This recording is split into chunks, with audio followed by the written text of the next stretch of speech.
ओम अज्ञानतिमिरन्धस्य ज्ञानाञ्जनशलाकया चक्षुरुन्मीलितं येन तस्मै श्रीगुरुवे नमः। श्रीजीवप्रकटीकृतं राधालिङ्गितविग्रहं राधादामोदरं वन्दे श्रीजीवजीवितेश्वरम्। जय श्री कृष्ण चैतन्य प्रभु नित्यानंद, श्री अद्वैत गदाधर श्रीवासादि गौर भक्त वृंद। हरे कृष्ण कृष्ण कृष्ण हरे हरे, हरे राम राम राम हरे हरे। श्री गीता माला पहला श्लोक। यह श्लोक श्रीमद् भगवत गीता के दूसरे अध्याय से लिया गया है। श्लोक इस प्रकार है। कार्पण्य दोषोपहत स्वभावः पृच्छामि त्वां धर्म सम्मूढ़ चेतः यत् श्रेयः स्यात् निश्चितं ब्रूहि तन्मे शिष्यस्तेऽहं शाधि मां त्वां प्रपन्नम्। यह अर्जुन जी कोई जीव शक्ति नहीं है। कोई सोचे कि हमारे जैसे जीव हैं और इन्होंने साधना की होगी और ये भगवान के सखा बन गए हैं, ऐसा नहीं है। श्री अर्जुन जी भगवान की स्वरूप शक्ति के अंश हैं और स्वरूप शक्ति के अंश अंतर्गत ये सखा भाव के परिकर हैं द्वारका की। तो धरती पर महाभारत के युद्ध भूमि में अर्जुन जी और श्री कृष्ण की वार्ता चलती है।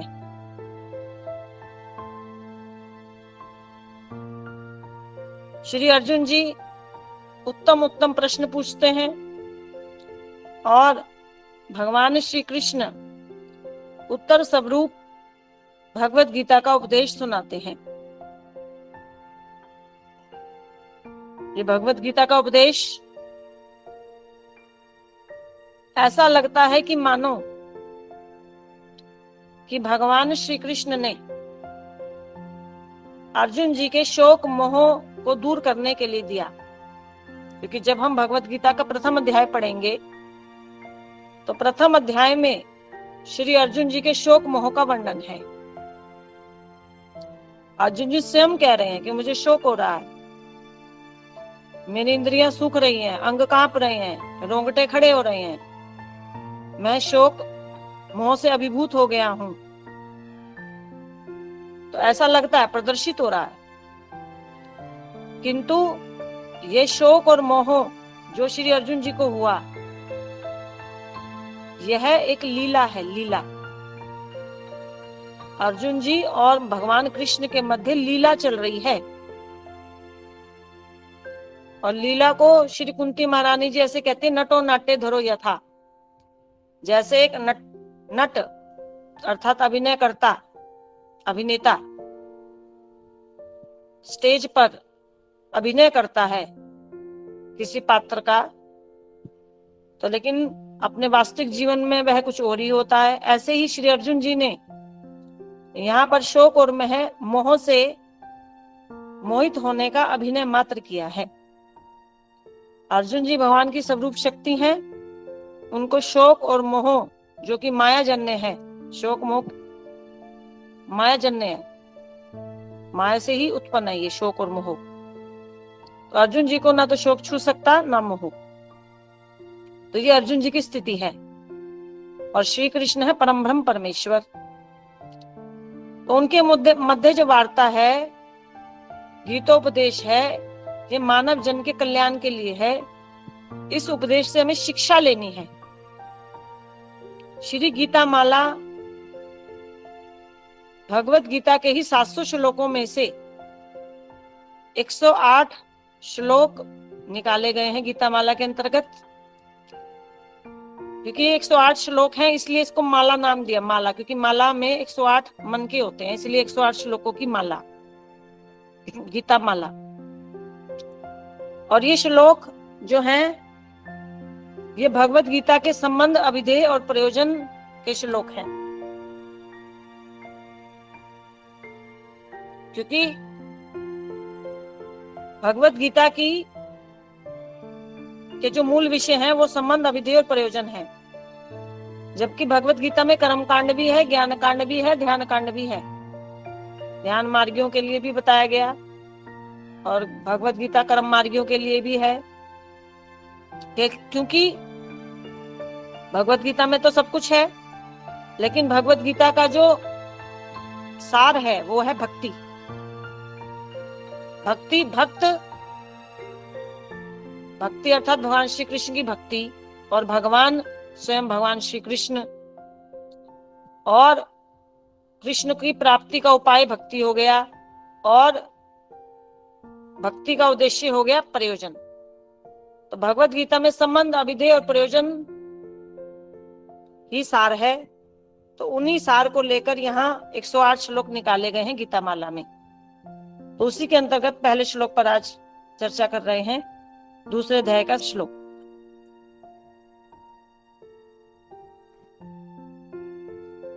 तो इस श्लोक में श्री अर्जुन जी ने भगवान श्री कृष्ण की शरणागति ग्रहण की है, और उन्होंने एक बड़ा ही उत्तम प्रश्न पूछा, यत श्रेयः, श्रेय जो कल्याणकारी है, जो मेरे लिए कल्याणकारी है, निश्चितम ब्रूहि तन्मे, वह आप निश्चय पूर्वक मुझसे कहिए, मैं आपका शिष्य हूं। तो अर्जुन जी ने कहा, धर्म सम्मूढ़ चेता, कि मैं मोहग्रस्त हो गया हूं। मैं अपने कर्तव्य को लेकर कर्तव्य विमूढ़ हो गया हूं। बोले हरे कृष्णा। कार्पण्य दोष के कारण, कायरता के दोष के कारण मैं मोहग्रस्त हो गया हूं। तो ये सब चीजें तो अज्ञान का प्रतीक है। कायरता, धर्म से विमोहित होना, मोहग्रस्त होना, कर्तव्य विमूढ़ हो जाना। तो क्या वास्तव में अर्जुन जी अज्ञानग्रस्त हो गए थे? उत्तर है नहीं। भगवान की योग माया ने श्री कृष्ण को गीतोपदेश लीला को संपादित करने के लिए ही अर्जुन जी को क्षणिक समय के लिए मोहग्रस्त किया था। अर्जुन जी वास्तव में मोहग्रस्त नहीं हुए थे। योग माया ने ऐसी प्रतीति करा दी। दो प्रकार की माया है, महामाया, योग माया। तो महामाया बद्ध जीवों के ऊपर कार्य करती है, और योग माया भगवान के परिकरों के ऊपर कार्य करती है। तो योग माया के प्रभाव से ही अर्जुन जी को ऐसा लगा कि मैं कर्तव्य विमूढ़ हो गया। ऐसी प्रतीति मात्र हुई, वास्तव में ऐसा नहीं हुआ। अर्जुन जी त्रिगुणातीत हैं, नित्य पार्षद हैं। तो योग माया के प्रभाव से ही वह अपने नित्य ज्ञान को, स्वाभाविक स्वरूप को भूल गए हैं। बोले हरे कृष्णा। हरे कृष्ण कृष्ण कृष्ण हरे हरे, हरे राम राम राम हरे हरे। यदि योग माया अर्जुन जी के ऊपर ऐसा प्रभाव ना दिखाती तो फिर श्री अर्जुन कैसे दिव्य प्रश्न करते और भगवान इन दिव्य प्रश्नों के उत्तर स्वरूप गीतोपदेश देते। तो इस दिव्य ज्ञान को संपन्न करने के लिए ये लीला हो रही है। अर्जुन जी को स्वयं में गीता ज्ञान की आवश्यकता नहीं थी। ये गीता ज्ञान की आवश्यकता तो हम मानव समाज को है इस संसार में। तो करोड़ों करोड़ों अज्ञानी जीवों का कल्याण करने के लिए ही यह गीतोपदेश लीला है। यदि श्री कृष्ण गीतोपदेश लीला ना करें और श्री अर्जुन जी अज्ञानी जैसे प्रश्न ना करें, तो आज इस संसार में श्रीमद् भगवत गीता ना होती। और यदि भगवत गीता ना होती तो कोटि कोटि मनुष्य इस दिव्य ज्ञान से वंचित रह जाते, जीवन के लक्ष्य से वंचित रह जाते। तो यह गीतोपदेश लीला भगवान श्री कृष्ण की करुणा लीला है। अर्जुन जी के माध्यम से भगवान श्री कृष्ण ने असंख्य अज्ञानी जीवों पर अपनी करुणा की है। भगवान करुणा सिंधु है, करुणा के सागर है। भगवान चाहते हैं कि इस संसार में जो कष्ट पा रहे जीव हैं, वह जीव सभी कष्टों से मुक्त होकर, माया से मुक्त होकर मेरे परम धाम आ जाएं। लेकिन जीव तो अनादि काल से संसार के भोगों में लिप्त है, भगवान को भूला है, तो वह कैसे परम धाम जाएगा? तो भगवान श्री कृष्ण स्वयं अपने परम धाम से इस धरा धाम पर आते हैं, उन्हें अपना उपदेश देते हैं उनके कल्याण के लिए। तो जो सौभाग्यशाली जीव इस उपदेश को समझकर उसे अपने जीवन में उतार लेते हैं, तो वह फिर माया से मुक्त होकर भगवान के धाम जाकर सदा सदा के लिए दुखों से मुक्त हो जाते हैं। तो अर्जुन जी ने प्रश्न पूछा, जो कुछ भी श्रेय है अर्थात आत्म कल्याणकारी है, उसे आप निश्चित रूप से मुझे कहिए। निश्चित रूप से अर्थात संकोच मत कीजिए। संकोच क्यों कहा? क्योंकि अर्जुन जी और भगवान श्री कृष्ण एक दूसरे के मित्र हैं। एक मित्र यदि दूसरे मित्र को उपदेश करता है तो संकोच होता है। तो अर्जुन जी ने कहा कि आप संकोच मत कीजिए, मैं आपके संकोच के कारण को ही मिटा देता हूं। शिष्यस्ते हम शाधि माम त्वप्रपन्नम, मैं आपका शिष्य बन गया हूं, और जब मैं आपका शिष्य बन गया हूं तो आप मेरे गुरु बन गए हैं। और गुरु अपने शिष्य को उपदेश देता हुआ संकोच नहीं करता। तो श्रीमद् भगवत गीता का उपदेश समझने के लिए हमें गीता के उपदेशक का शिष्य बनना होगा। यदि हम शिष्य ना भी बने, कम से कम उनके प्रति श्रद्धा तो रखनी ही होगी, क्योंकि शिष्य प्रगाढ़ श्रद्धा निष्ठा का प्रतीक है। जिसमें श्रद्धा निष्ठा नहीं, वह भगवत गीता का उपदेश समझने के योग्य नहीं।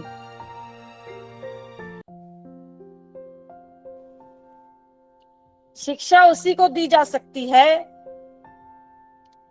जो अपने आप को उपदेशक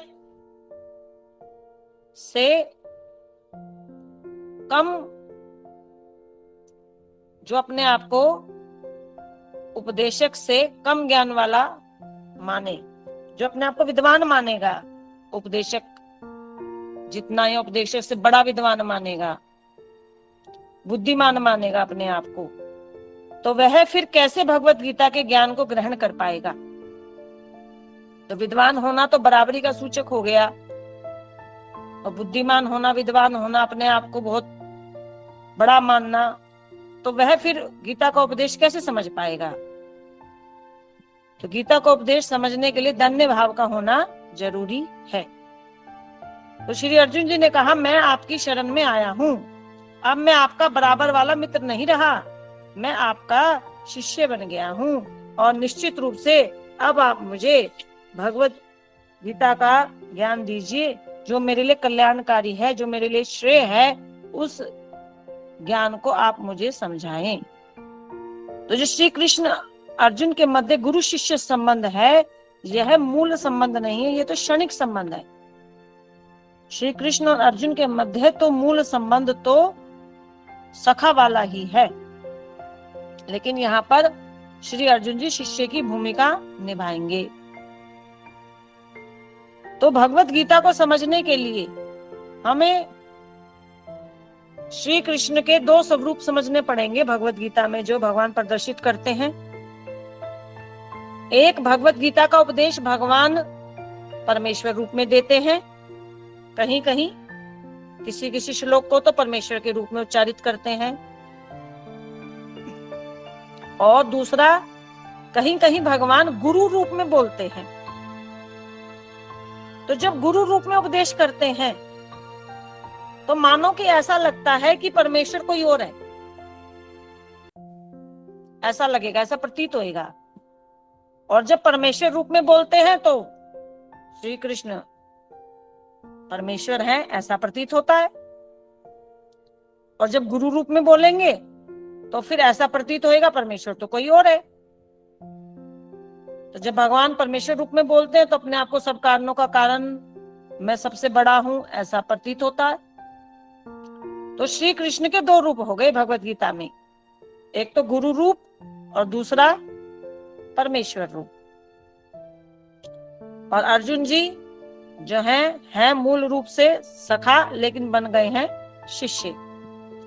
तो कह रहे हैं श्रेय जो भी कल्याणकारी है वह उपदेश दीजिए। तो श्रेय और प्रेय ये वेदांत के दो शब्द हैं। श्रेय का अर्थ है आध्यात्मिक कल्याण और प्रेय का अर्थ है भौतिक कल्याण। तो अर्जुन जी ने श्रेय के विषय में पूछा, किंतु जो सारा संसार है यह तो अपना प्रेय ही चाहता है, अर्थात भौतिक कल्याण ही चाहता है।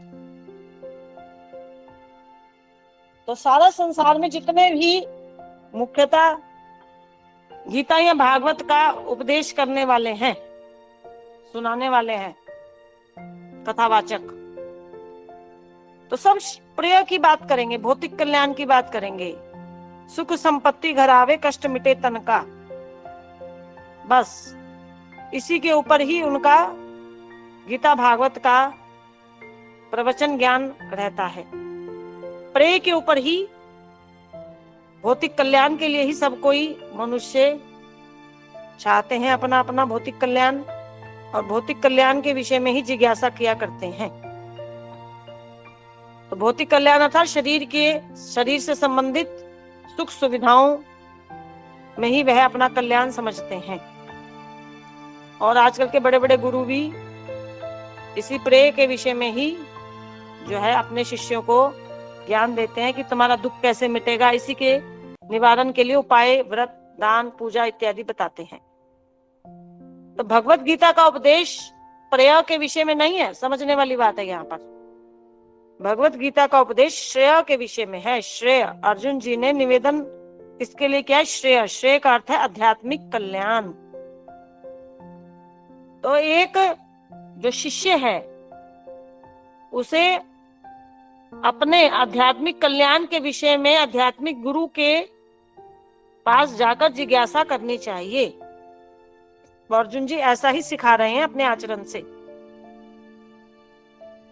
उन्होंने कहा आप मुझे श्रेय के विषय में बताएं, भौतिक कल्याण के विषय में नहीं। मैं आपका शिष्य हूं, मुझ शरणागत को शिक्षा दीजिए।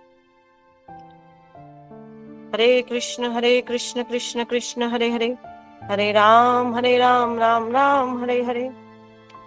तो इस श्लोक का सार क्या है? दूसरे अध्याय के 7वें श्लोक का सार, गीता माला के प्रथम श्लोक का सार, कि भगवत गीता का उपदेश आध्यात्मिक कल्याण के लिए हमें समझना चाहिए। आध्यात्मिक कल्याण की ही जिज्ञासा होनी चाहिए मन में। तो जैसे जैसे हम भगवत गीता के उपदेश एक निष्काम अनन्य भक्त से सुनेंगे तो वैसे वैसे हमारे मन में भौतिक जिज्ञासा न रहकर आध्यात्मिक कल्याण की जिज्ञासा उत्पन्न होगी। ये आध्यात्मिक कल्याण की जिज्ञासा एकदम से नहीं आती सबके अंदर। तो जब हम बार बार सुनते हैं गीता भागवत के प्रचारक से, एक अनन्य निष्काम भक्त से गीता का उपदेश, भागवत का उपदेश सुनते हैं, तो फिर हमें पता चलता है कि भौतिक कल्याण से बढ़कर है आध्यात्मिक कल्याण, आत्मा का कल्याण। और आत्मा का कल्याण जो होगा वो श्रेय के विषय में प्रश्न पूछने से होगा। तो हमें आध्यात्मिक कल्याण के विषय में जिज्ञासा करनी चाहिए और गीता भागवत का उपदेश अपने आध्यात्मिक कल्याण के लिए ही सुनना चाहिए। पुण्य मिलेगा, गीता सुनने से, भागवत सुनने से पुण्य मिलेगा, हमारा कल्याण हो जाएगा। पितरों का कल्याण होगा, सुख संपत्ति आएगी, हमारे दुख दूर हो जाएंगे, सब भौतिक कल्याण है, छोटी वस्तुएं हैं सब। तो भगवत गीता का उपदेश आध्यात्मिक कल्याण की जिज्ञासा से करना चाहिए, क्योंकि शरीर से बढ़कर है आत्मा, और आत्मा के कल्याण से बढ़कर और कोई कल्याण है ही नहीं। तो जिसकी आध्यात्मिक कल्याण होगा तो भौतिक कल्याण तो अपने आप ही हो जाएगा, वो तो अंतर्निहित है। ठीक, पहली बात। दूसरा, जब गीता का भगवत उपदेश ग्रहण करना हो तो गीता उपदेशक में या गीता प्रचारक में हमें शिष्यत्व, यदि शिष्यत्व नहीं उत्पन्न हो सकता तो कम से कम उनके प्रति प्रगाढ़ श्रद्धा तो होनी ही चाहिए। यदि हम श्रद्धा पूर्वक उपदेश सुनेंगे तो ही वह उपदेश हमारे लिए कल्याणकारी सिद्ध होगा। तो ये दो बातें मुख्य रूप से इस श्लोक का निष्कर्ष है। और जैसा कि हमने बताया, अर्जुन जी को वास्तव में शोक मोह नहीं है, शोक मोह को दूर करने के लिए भगवत गीता का उपदेश नहीं सुनाया गया। गीता माला का दूसरा श्लोक, जो कि भगवत गीता के दूसरे अध्याय के 12 नंबर श्लोक से है, उस पर चर्चा करते हैं।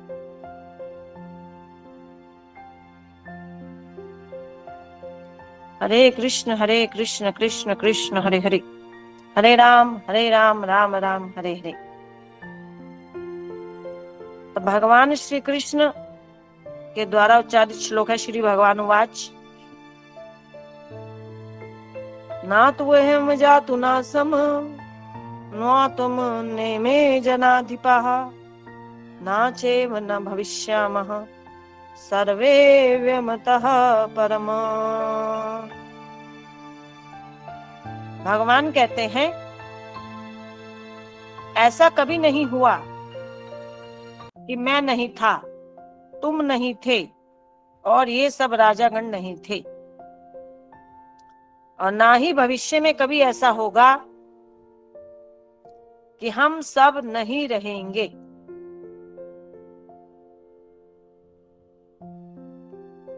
बोले हरे कृष्णा। इस श्लोक से सामान्य प्रतीति क्या हो रही है?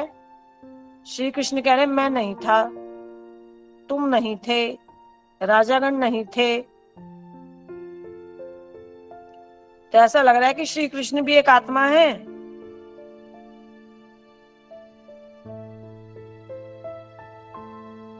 ऐसा लग रहा है श्री कृष्ण भी एक आत्मा है, अर्जुन जी भी एक आत्मा है, और सारे राजा भी आत्माएं हैं। तो आत्मा रूप में ऐसा कभी नहीं हुआ कि कृष्ण नहीं थे, अर्जुन नहीं थे और राजागण नहीं थे। बोले हरे कृष्ण। और हम भविष्य में भी आत्मा रूप में ऐसा कभी नहीं होगा कि हम कभी नहीं रहेंगे, अर्थात हमेशा रहेंगे। ऐसी प्रतीति हो रही है कि आत्मा विनाशी है और हम सब रहेंगे।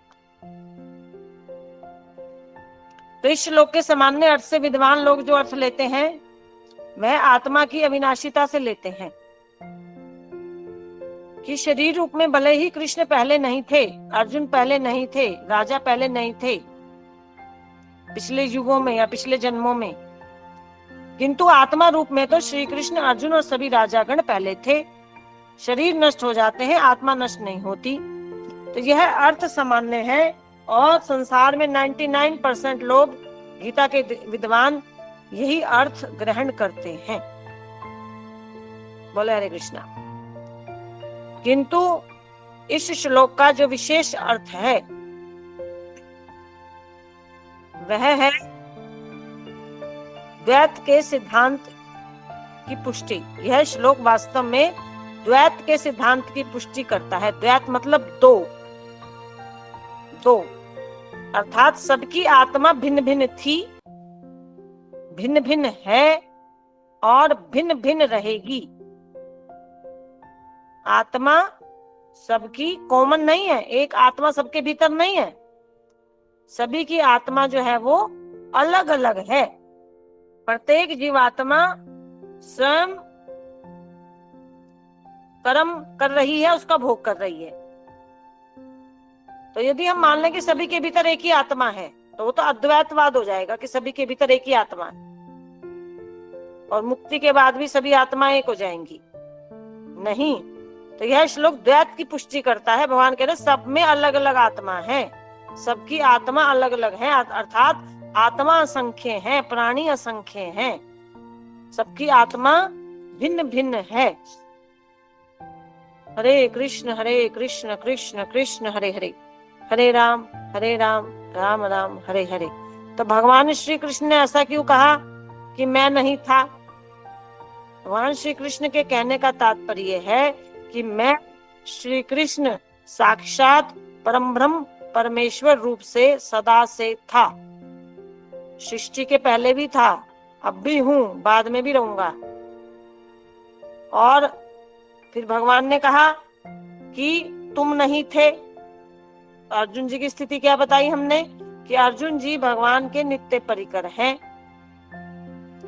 तो श्री अर्जुन जी भगवान के परिकर परम धाम में थे और धरती पर प्रकट लीला में भी हैं और आगे भी रहेंगे।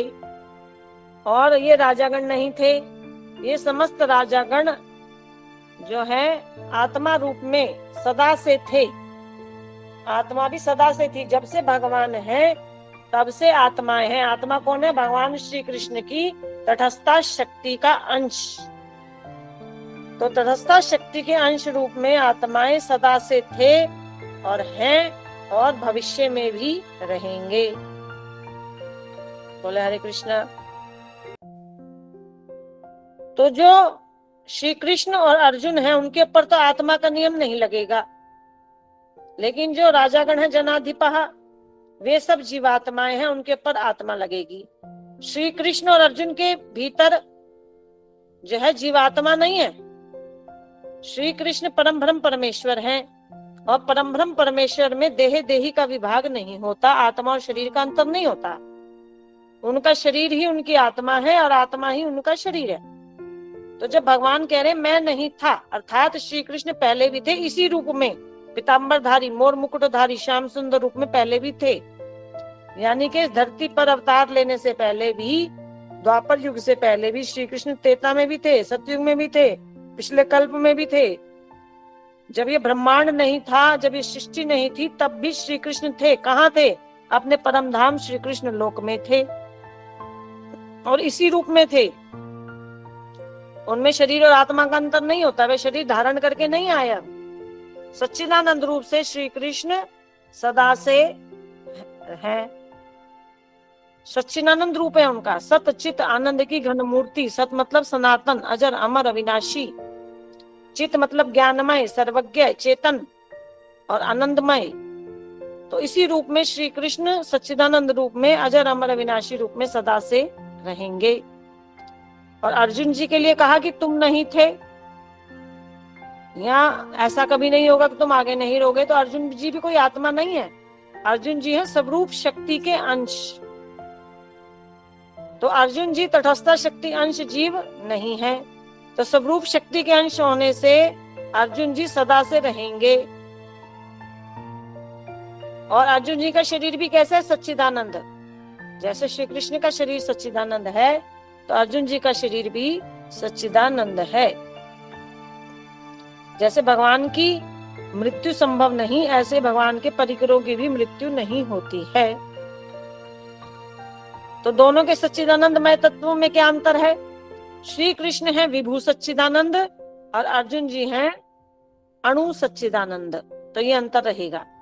तो अर्जुन जी द्वापर से पहले त्रेता में भी थे, सतयुग में भी थे, पिछले कल्प में भी थे, भगवान के धाम में थे। जहां से भगवान आते हैं वहीं से, परम धाम से, परम धाम की द्वारका से अर्जुन जी भी श्री कृष्ण के संग धरती पर लीला करने के लिए आते हैं। जैसे श्री कृष्ण का विनाश नहीं होता, ऐसे ही अर्जुन जी की भी कभी मृत्यु नहीं होती।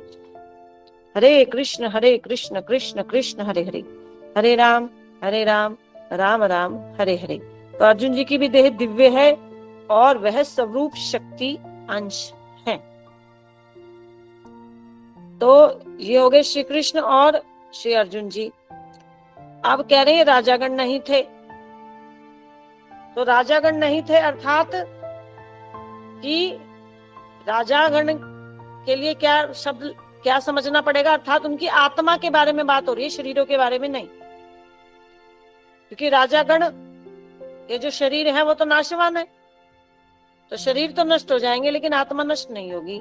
तो आत्मा रूप में ये राजा लोग पहले भी थे, यानी कि इनके बहुत से जन्म हो चुके हैं और ये आत्मा रूप में अभी भी हैं। और जब इन राजा गणों की अब युद्ध में मृत्यु हो जाएगी, तब ये भविष्य में भी आत्मा रूप में रहेंगे। तो जब तक जीवात्मा भगवान के धाम नहीं चली जाती, वैकुंठ या गोलोक, तब तक राजागण इस संसार में जन्म लेते रहेंगे, किंतु आत्मा रूप में वह सदा से रहेंगे। पहले भी थे और अब भी भविष्य में भी रहेंगे। तो कृष्ण परमेश्वर हैं, अर्जुन जी स्वरूप शक्ति अंश नित्य सिद्ध परिकर हैं और राजागण जीवात्माएं हैं। तो इसी रूप में भगवान कह रहे हैं सदा से थे, सदा हैं और सदा से रहेंगे। अर्थात इन सब में द्वैत है, सब अलग अलग है, सबकी स्थिति अलग अलग है।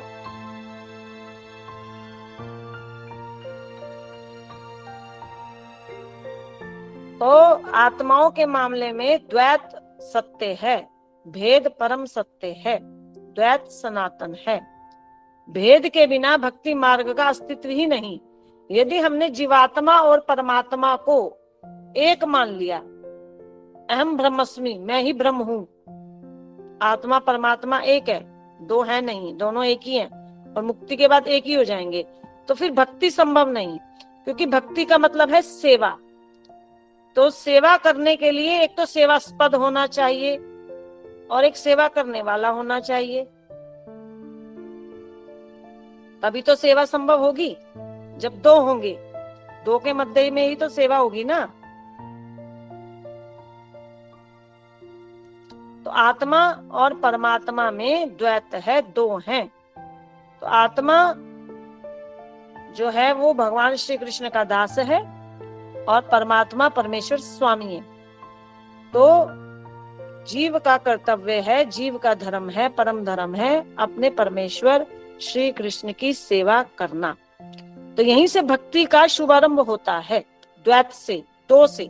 यदि आत्मा परमात्मा एक मान लिया जाए तो फिर भक्ति कैसे होगी, सेवा कैसे होगी। ये मान लिया जाए कि अब तो सेवा कर रहे हैं और मुक्ति के बाद एकम एक हो जाएंगे, तो भक्ति तो चिन्मय है, भक्ति तो मुक्ति के बाद भी चलेगी। तो मुक्ति के बाद भी द्वैत ही रहेगा, दो ही रहेंगे और अब भी दो हैं वर्तमान समय में। तो द्वैत है आत्मा और परमात्मा के प्रति। तो इस श्लोक में द्वैत की पुष्टि होती है भगवत गीता के दूसरे अध्याय के 12 नंबर श्लोक से, जो कि गीता माला का दूसरा श्लोक है। हरे कृष्ण कृष्ण कृष्ण हरे हरे, हरे राम राम राम हरे हरे। भगवद वाणी भगवद गीता की जय।